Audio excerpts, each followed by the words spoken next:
Baiklah, di sini kita akan menjelaskan tentang modul 1, yaitu Hakikat Pendidikan Anak di Sekolah Dasar. Ada 4 bagian yang akan dijelaskan. Yang pertama, definisi pendidikan. Yang kedua, tujuan pendidikan di SD. Dan ketiga, fungsi pendidikan di SD. Dan yang terakhir, prinsip-prinsip pendidikan di SD. Definisi pendidikan.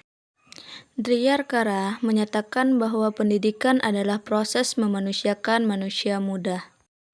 Di dalam Kamus Internasional Pendidikan, setidak-tidaknya memiliki 3 cara utama, yaitu proses mengembangkan kemampuan, proses sosial, dan proses pengembangan pribadi atau watak manusia.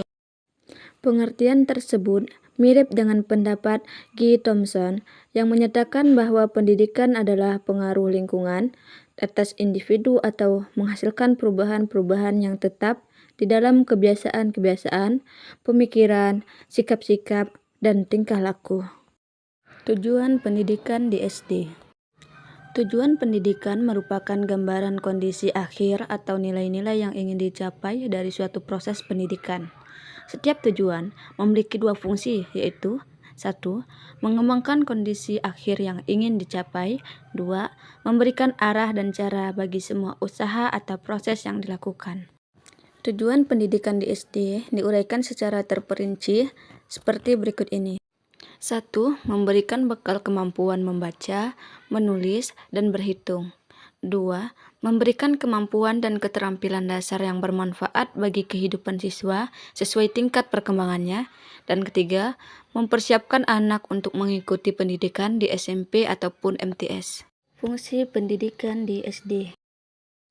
Para pakar pendidikan banyak yang sependapat bahwa fungsi pendidikan adalah sebagai berikut. 1. Fungsi individuasi. 2. Fungsi sosialisasi. 3. Fungsi nasionalisasi. Dan 4. Fungsi humanisasi. Fungsi pertama yaitu fungsi individuasi adalah untuk menjadi diri sendiri sebagai pribadi yang unik, berbeda dengan pribadi yang lain. Fungsi kedua adalah fungsi sosialisasi. Fungsi ini adalah untuk mengembangkan anak didik untuk menjadi anggota masyarakat yang baik. Anak diajarkan untuk berinteraksi dan komunikasi dengan orang lain dengan memahami, menghayati, dan melaksanakan sistem nilai dan norma yang berlaku di masyarakat. Fungsi ketiga yaitu fungsi nasionalisasi. Fungsi ini mengandung arti bahwa pendidikan harus mendidik anak untuk menjadi warga negara yang baik. Dengan fungsi ini, pendidikan harus menumbuh kembangkan kesadaran, kecintaan, dan kebanggaan setiap peserta didik untuk menjadi warga negara Kesatuan Republik Indonesia. Yang keempat, ada fungsi humanisasi. Fungsi ini mengandung arti bahwa pendidikan berkewajiban untuk menumbuh kembangkan anak untuk menjadi bagian dari umat manusia di dunia, tanpa harus riuh dengan perbedaan suku, ras, dan agama. Prinsip-prinsip pendidikan di SD. Syamsuddin Makmun menyatakan bahwa prinsip dan hukum-hukum perkembangan individu harus menjadi titik tolak pendidikan, mengingat setiap pendidikan dan proses pembelajaran pada khususnya akan selalu berhadapan dengan individu manusia yang sedang berkembang.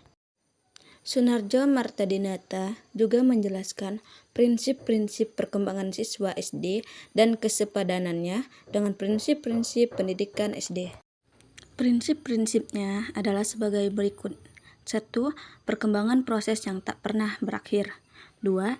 Setiap anak bersifat individual dan berkembang dalam percepatan individual.